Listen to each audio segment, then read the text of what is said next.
Alors bonjour à tout le monde, on se retrouve pour des extraits de la 3e conférence sur les microzymas d'Antoine Béchamp.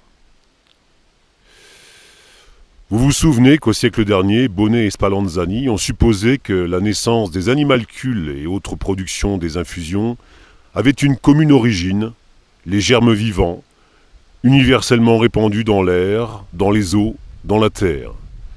C'était une vérité toute relative, mais toute d'intuition, non d'expérience, car on n'avait pas démontré l'existence de ces germes, du moins dans sa généralité, et nous avons vu que Bonnet avouait volontiers qu'ils étaient le produit de son imagination, que la raison obligeait d'admettre. Mais Needham, sans plus de preuves directes, niait l'existence de ces prétendus germes. Les spontéparistes modernes ont été plus exigeants, et Pouchet a tenté par un très grand nombre d'observations microscopiques de se convaincre de la non-existence de ces germes.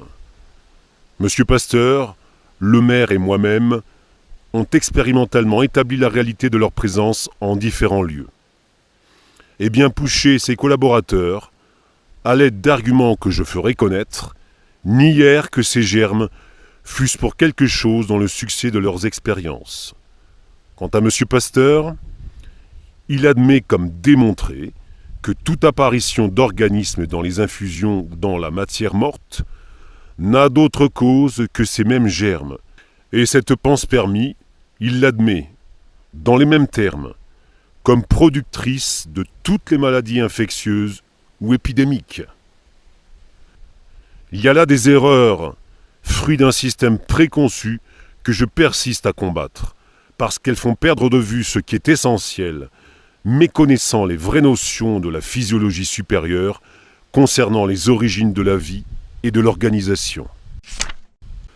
Je vous ai dit comment j'étais arrivé à distinguer sous le nom de petit corps quelque chose que j'ai d'abord confondu, sous la même dénomination, avec les vraies moisissures et qui, comme celle-ci, intervertissent le sucre de canne. Ces petits corps, je les ai retrouvés dans une foule de circonstances, dans certaines roches calcaires, dans quelques eaux minérales et dans divers milieux. Nous verrons qu'ils existent dans l'air. C'est à propos d'un travail sur la craie que je les ai nommés d'un nom qui rappelle les ferments organisés et vivants et les désigne comme formant une nouvelle classe d'êtres, les microzymas. Or, tous les ferments étant d'ordre microscopique, l'étymologie du nouveau nom est claire, ce sont les plus petits ferments. C'est surtout à leur étude que nous consacrons ces conférences. Après avoir constaté leur présence dans mes solutions de sucre de canne dès avant 1857, j'ai mis 7 ans à me convaincre de leur existence indépendante, de leur fonction et de leur nature organisée. Je les ai ensuite découverts dans l'air où personne non seulement ne les avait cherchés, mais ne pouvait les découvrir, aveuglés que l'on était par de fausses notions sur l'organisation. Pourtant on les connaissait, on les décrivait même sous le nom de granulation moléculaire, de matière amorphe, mais on les considérait comme sans importance et sans signification dans l'ordre de l'organisation et des fonctions dans l'organisme. Ils n'étaient rien, et j'ose vous assurer qu'ils sont le tout de l'organisation. Aujourd'hui même, bien que la réalité s'impose, on cherche à le nier, tout en faisant effort de s'en emparer sous d'autres noms. Expérience de M. Berthelot et Robin, fermentation non expliquée à l'abri des germes de l'air, avec constat de la présence des granulations sans qu'on leur attribue le moindre rôle. Pages 113 à 115. Analyse des poussières atmosphériques. Les choses en étaient là lorsque M. Pouchet d'abord, M. Pasteur ensuite, ont recherché les germes de l'air. L'un et l'autre ont passé à côté des granulations moléculaires sans les apercevoir et sans leur accorder d'importance. Recherche des germes de l'air par M. Pouchet, il n'a jamais rencontré ni une seule spore, ni un seul œuf de microzoaire, ni aucun animalcule enquisté, pages 115 à 118. Pasteur, utilisant un grossissement de 350, a trouvé des formes organisées entre 1/100 de millimètre et 2/1000 de millimètre, pages 118 à 123. Eh bien, il y a dans l'air quelque chose d'organisé qui est bien plus petit.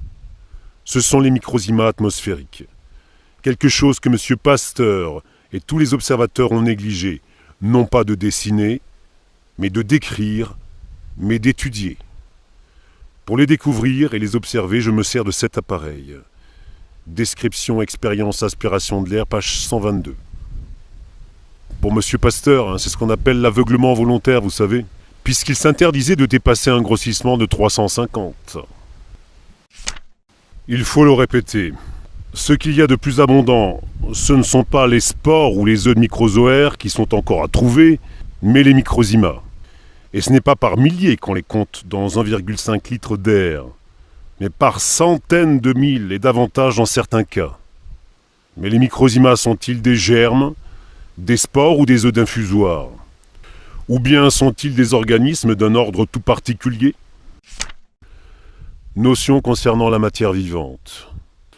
Peut-on dire qu'une matière organique définie, quelque complexe que soit sa molécule, ou quelque nombreuses que soient les espèces que l'on trouve mêlées, puisse être réputée vivante? Ou bien l'idée de vie suppose-t-elle une organisation avec structure, si bien que l'expression de la matière vivante est synonyme de matière douée d'organisation, c'est-à-dire de matière organisée? C'est à ces graves questions qu'il faut penser quand on traite des générations spontanées. Et si la vie suppose de la matière organisée, structurée, après la mort de l'être organisé, l'organisation et la structure avec la vie disparaissent-elles sans retour? Et si l'organisation n'est pas absolument détruite, la vie pas complètement anéantie, où se sont-elles réfugiées? Tels sont les importants problèmes que soulèvent les microzymas. Vue de M. Berthelot, du jardin Charles Robin. Expérience de fermentation de la manite. M. Berthelot prétend que l'organisation et la vie ne sont pour rien dans ces phénomènes, et pourtant il n'obtient de l'alcool qu'en présence de tout type de tissu et matière animale, fibrine, tissu pancréatique, rate, rein, mais jamais en les remplaçant par des combinaisons azotées les plus diverses, page 125-126. Tout cela est d'une très haute importance. Nous en déduirons la conséquence que, sans l'organisation conservée des tissus, dans ce qu'elle a d'essentiel, aucune action chimique ne se fût produite. Il y avait encore un autre motif pour que l'on ne se préoccupât point de la structure et de l'influence particulière du tissu. Ce motif le voici. On admettait implicitement qu'après la mort, tout était mort dans un cadavre. Bien mieux, on supposait qu'un morceau de muscle, ou du sang, ou de l'urine, ou du lait, soustrait de l'animal vivant, n'ont plus rien de vivant, du moment qu'il ne participe plus à la vie de l'ensemble. Monsieur Robin a vu très juste, en interprétant très mal. On comprend pourquoi ainsi Monsieur Robin n'a rien vu de vivant dans certaines liqueurs de Monsieur Berthelot, car pour lui, les granulations moléculaires que le savant chimiste avait notées n'étaient que matière amorphe sans structure. Monsieur Charles Robin a appelé blastème la substance organisée, primitive essentielle, qui sert à constituer les tissus. Les éléments anatomiques sont supposés naître de toutes pièces dans le blastème. C'est une façon de génération spontanée. La théorie du protoplasma, une contrefaçon de celle-là, est admise par les naturalistes aussi bien que par Claude Bernard. Ces théories supposent, et c'est là leur commun défaut, que la vie dérive des forces physico-chimiques et des propriétés générales de la matière. Une théorie rivale, la théorie cellulaire, C.F. Virchow, admet qu'un organisme vivant procède d'une cellule organisée primitive ayant la vie en soi. Elle s'énonce comme ceci: omnis cellula et cellula. Nous la discuterons en temps opportun. Laissez-moi vous dire seulement qu'il y a dans sa conception quelque chose de profondément philosophique qu'il faut retenir. C'est la notion que ce qui est vivant provient de ce qu'il est déjà. La Palisse n'aurait pas dit mieux, hein. Mais la cellule n'est pas ce qui est vivant, per se. Elle est au contraire quelque chose d'essentiellement provisoire. Rappelez-vous, Alain Scoy nous parle de bâtiment. Les granulations moléculaires, page 131. Les granulations moléculaires avaient donc été aperçues, Quelques-uns leur avaient même attribué une certaine fonction dans la genèse des cellules, mais une fonction toute mécanique. Monsieur Charles Robin a même consacré plusieurs leçons à leur histoire en distinguant plusieurs sortes. Dans un article du Dictionnaire de médecine et de chirurgie, le Littré de Robin, il en donne la description suivante, citation. Granulation moléculaire, granule moléculaire, corpuscule moléculaire. Granulation très petite, formée de substances organisées sans structure, large de 0,0005 à 0,003 mm, qu'on trouve soit en suspension dans toutes les humeurs du corps, soit interposée aux fibres des tissus, soit incluse dans la substance des cellules, des fibres ou autres éléments anatomiques, soit surtout dans beaucoup de matières amorphes. Elles peuvent être fort abondantes surtout dans la substance tuberculeuse, dans les plaques blanches morbides des séreuses, dans le tissu médulaire normal. Fin de citation. J'ajoute que dans tous les traités et toutes les planches d'histologie et d'anatomie pathologique, ces granulations sont citées et dessinées comme une fine poussière ou dans la forme principale du dessin. Il en est même question dans la genèse des cellules. On les note comme agitées d'un mouvement brownien, de même que les granulations graisseuses ou pigmentaires. Vous vous souvenez, les kilomicrons.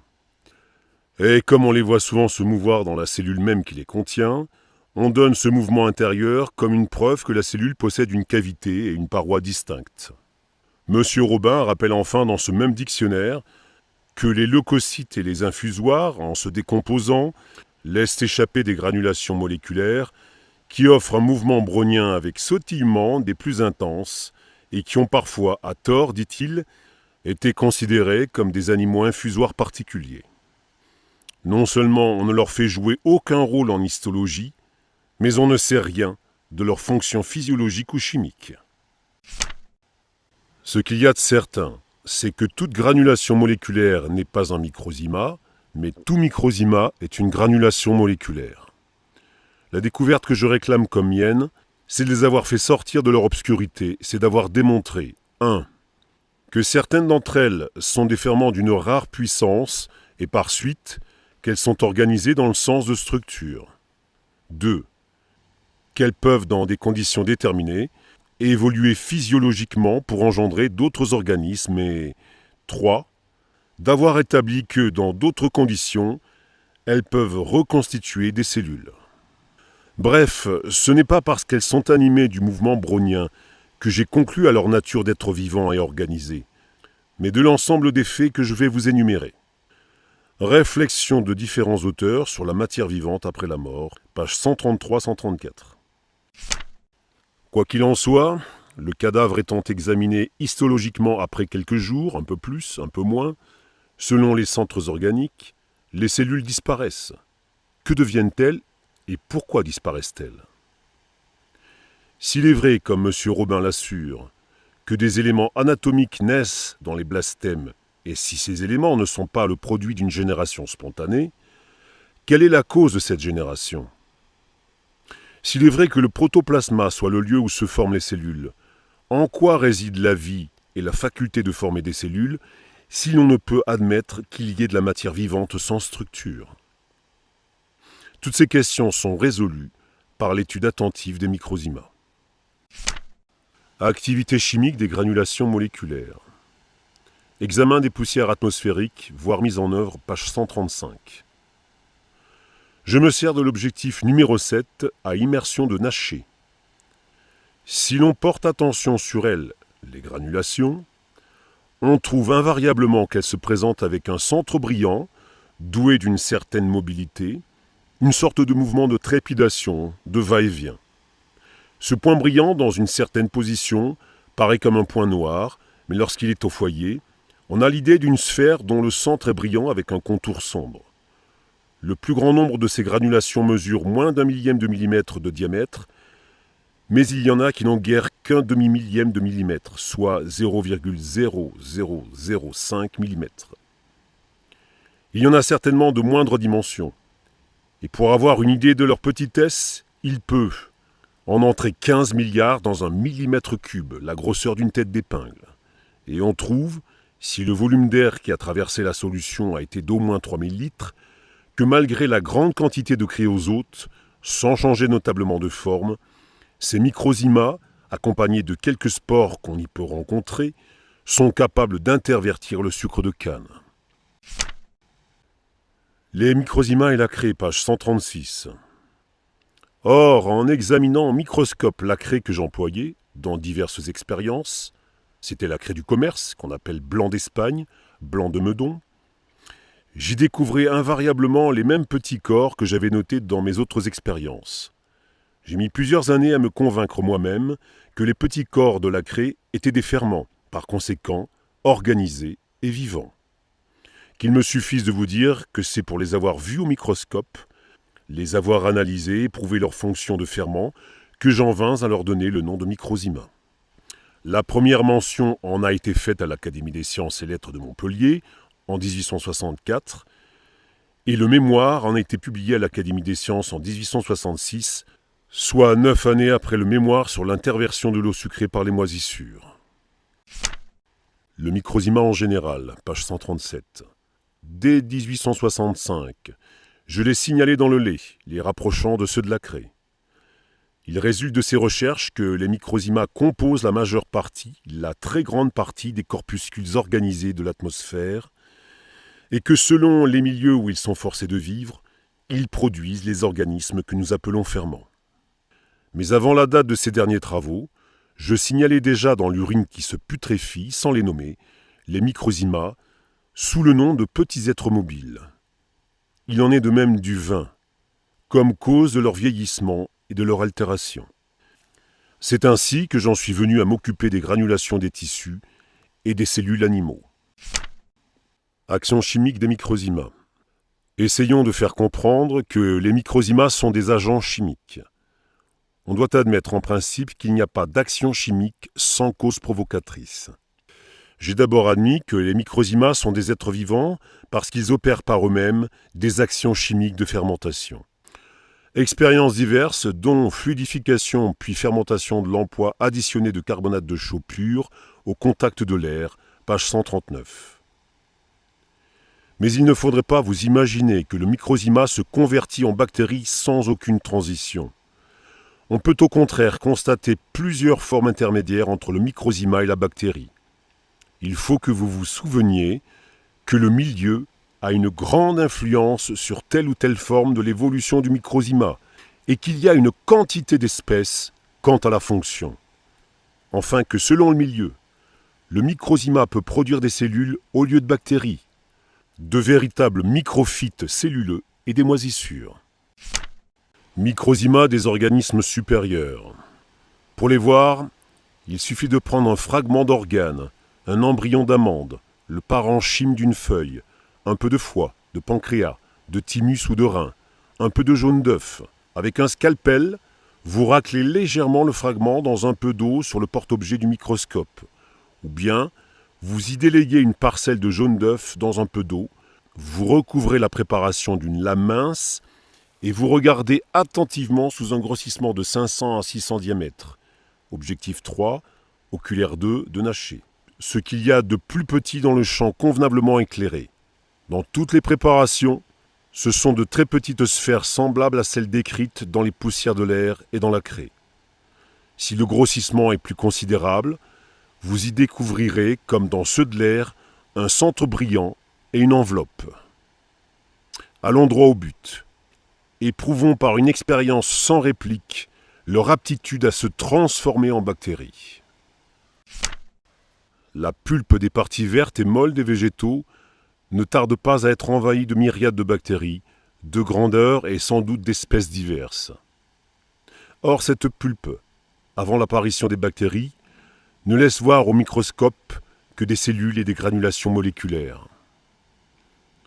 Pour expliquer la présence des bactéries, on faisait intervenir les germes de l'air ou bien une génération spontanée. Vous allez juger du peu de fondement de ces deux manières de voir. À Montpellier, pendant les froids de l'hiver 1867-68, j'avais eu l'occasion de remarquer 2 pieds d'échinocactus gelés. Quelques semaines après le dégel, J'ai examiné le genre d'altération histologique que la congélation avait fait subir au tissu de cette plante. Son épiderme ne portait la trace d'aucune lésion. Il était aussi résistant qu'avant la gelée. Or, vous savez combien cet épiderme est dur, épais, résistant et lisse. Évidemment, la grande densité du tissu et l'épaisseur de cet épiderme étaient un obstacle suffisant à la pénétration des bactéries, des vibrions ou de leurs germes atmosphériques. Vous l'admettrez d'autant plus aisément que M. Pasteur assure que le corps d'un animal est impénétrable à ces mêmes bactéries ou germes. Or, une incision étant pratiquée dans la partie gelée, la matière prise dans la profondeur de la plaie ou immédiatement sous la couche épidermique contenait des bactéries en foule, ou les espèces qu'on appelle Bacterium thermo et Putridinis, extrêmement mobiles, étaient prédominantes. Cette observation était trop importante pour que je n'essayasse pas de la vérifier. Un certain nombre d'exemples sont donnés. L'examen était effectué 10 à 10 jours après le dégel. Les parties gelées contiennent des bactéries, mais plus de microzyma ou des microzyma en cours de transformation. Les parties saines ne contiennent que des cellules et des microzyma. Page 142-143. Quatrième exemple, Agave americana. La partie gelée et noircie de la feuille ne contient plus de microzyma, rien que des petites bactéries et quelques bactéries plus longues de 0,008 à 0,02 mm, le tout très mobile. Dans les parties saines, les microzymas sont normaux, mais à mesure que l'on approche des parties congelées, on voit les microzymas se modifier de forme et de grandeur. Autre exemple d'une plante trop arrosée dont les racines étaient pourries et l'épiderme couvert de moisissures, l'examen de la plante. Dans la base même du pied, il n'y avait que des microzymas dont un petit nombre formé de 2 articles et donc aucun envahissement n'avait traversé l'épiderme. Page 143-144. Il était naturel, d'après ce que je vous ai dit sur l'influence des milieux pour l'apparition de tel ou tel organisme, d'examiner pour les comparer l'état chimique du milieu gelé et du milieu conservé. Il s'est trouvé que le milieu chimique a changé dans la plupart des cas. Réaction acide dans les parties saines, réaction alcaline le plus souvent, mais parfois neutre et même acide dans les parties congelées. Page 144. Bien que l'on pense le contraire, des bactéries peuvent se développer en milieu acide, pouvant rester acides ou devenir alcalins, aussi bien que dans un milieu absolument neutre ou restant neutre. Microzyma et bactéries des animaux. Il serait certainement permis de généraliser et de conclure que les microzymas animaux possèdent la même aptitude que les microzymas végétaux. Je ne le ferai pas. D'abord parce que la question se complique singulièrement quand on considère un animal pour le comparer au végétal. Celui-ci n'est en contact avec l'air que par sa surface externe, si bien protégée par l'épiderme, tandis que l'animal admet de l'air et ses germes dans ses poumons, et que d'ailleurs, d'autres ouvertures peuvent être supposées leur donner accès, sans compter les aliments, les boissons, etc. Ensuite, il y a considération de la pathologie. Sans avoir égard aux parasites ordinaires, tels que les vers cestoïdes et les helminthes, il y a certainement à se préoccuper des maladies parasitaires dues à des parasites microscopiques. Il y a donc un intérêt très grand de savoir si, oui ou non, des bactéries peuvent naître dans les tissus animaux sans apport de germes extérieurs. Vous n'ignorez pas d'ailleurs que c'est là le point du grand débat qui est entre M. Pasteur et moi. En 1865, dans une lettre à M. Dumas, je faisais remarquer que la créosote, acide phénique, employée à dose non coagulante, n'empêche pas le lait de se cailler plus tard, ni la craie de transformer, sans secours étranger, le sucre et la fécule en alcool, acide acétique, acide lactique et acide butyrique. De ces faits, je concluais que la craie et le lait contiennent des êtres vivants, cause des transformations observées, dont la créosote n'empêchait pas l'activité de se manifester. Or, la coagulation du lait est accompagnée d'un développement de bactéries, malgré la présence de créosote. Je me suis demandé si dans les expériences avec la viande, les choses ne se passeraient pas comme pour le lait. Méthode d'expérimentation de la viande à l'abri des germes de l'air, développement de bactéries, de bâtonnets mouvants et présence de granulations diverses, page 148. Comment expliquer ces résultats exceptionnels, sinon par la présence dans les muscles de l'animal vivant, non seulement de germes, mais encore de bactéries à un degré inférieur de développement?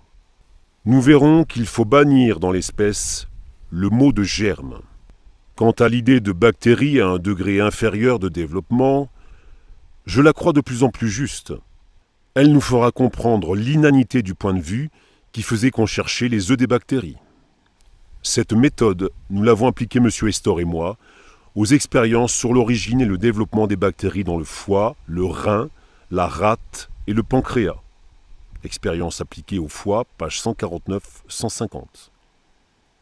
Ces expériences nous démontrent que, toutes choses égales d'ailleurs, les bactéries apparaissent dans la solution sucrée beaucoup plus tôt que dans l'eau, et dans l'emploi plus tôt que dans l'eau sucrée. Vous remarquerez également que l'apparition des bactéries est précédée de ce que nous avons nommé microzymas associés. Expérience D. Foie de souris après 48 heures dans un flacon d'eau créosotée. On trouve des microzymas isolés, d'autres associés en chapelet. On voit des microzymas présentant un grand et un petit diamètre, qui progressent à la manière des bactéries. Enfin, on voit aussi des bactéries véritables. Beaucoup sont associés par groupe linéaire de 2 ou 3. N'est-il pas évident que ce sont là les diverses formes des diverses phases de l'évolution des microzymas? Expérience type E, dans laquelle on élimine toutes les causes d'erreur, page 151. Voici d'ailleurs une circonstance qui nous a convaincus que les bactéries ne viennent pas de l'extérieur.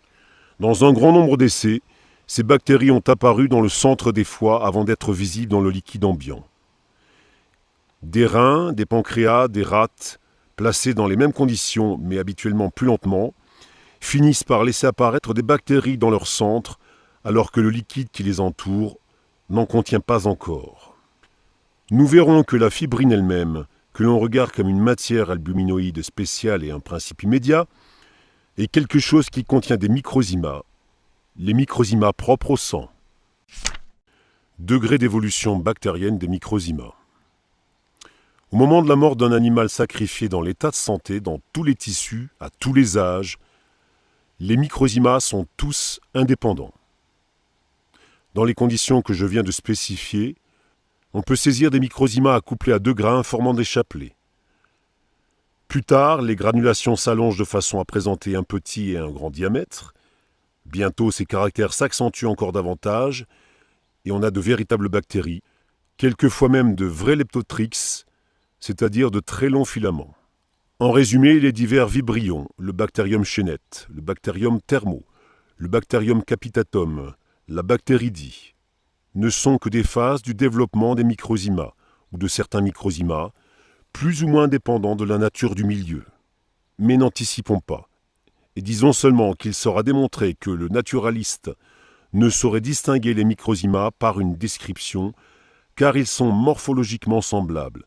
Et comme la grandeur ne constitue pas, en général, un caractère botanique ou zoologique essentiel, nous verrons qu'on ne peut les distinguer que par leur fonction, laquelle peut varier, ainsi que M. Joseph Béchamp l'a démontré, pour une même glande et un même tissu, avec l'âge de l'animal. Du reste, des microzymas et de bactéries avec les modifications de forme que l'on peut constater entre le microzyma et la bactérie peuvent se rencontrer, à un moment donné, dans le canal intestinal, depuis la bouche et l'estomac jusqu'au rectum. Les microzymas de la bouche et ces bactéries sont autres que les microzymas de l'estomac, et ces derniers autres que ceux du rectum, non pas morphologiquement, mais fonctionnellement. Il peut même arriver que la présence d'un parasite comme le ténia dans l'intestin détermine quelques changements des microzymas intestinaux et modifie leur évolution, tant est grande l'influence des changements du milieu. Je le répète, tant est grande l'influence des changements du milieu. Mais nous reviendrons sur tous ces faits quand nous nous occuperons des fonctions des microzymas. Pour le moment, il est nécessaire de vous dire que ces faits n'ont pas été admis sans contestation, surtout par M. Pasteur, dont il contrariait le système. Nerveux, très probablement. Et oui, les microzymas sont spécifiques à un organe, à un tissu donné. Toutefois, ce n'est pas que d'autres expérimentateurs ne se soient pas préoccupés de ces faits. Il y en a même qui les ont confirmés, mais sans citer les auteurs de la découverte. extrait d'un article publié par M. Nenki et P. Giacosa, indiquant en particulier que d'autres expérimentateurs, Bill Roth et Tiegel, Burdon et Sanderson, sont arrivés aux mêmes conclusions. Page 154-155. Expérience de reproduction, fermentation à l'abri des germes de l'air, par Nenki, puis Cervelle. Page 156-158. Concluons donc qu'il y a des microzymas atmosphériques et des microzymas géologiques susceptibles d'évoluer en bactéries, comme il y a des microzymas physiologiques doués de la même aptitude. Il y a donc parmi les corps que l'on désignait granulation moléculaire des organismes actuellement vivants. Nous rechercherons quelle est leur commune origine. Voilà, fin de la 3e conférence. Je sais, c'est un petit peu long, mais à qui le dites-vous, ma bonne dame? Et comme on a coutume de dire, plus c'est long, plus c'est bon.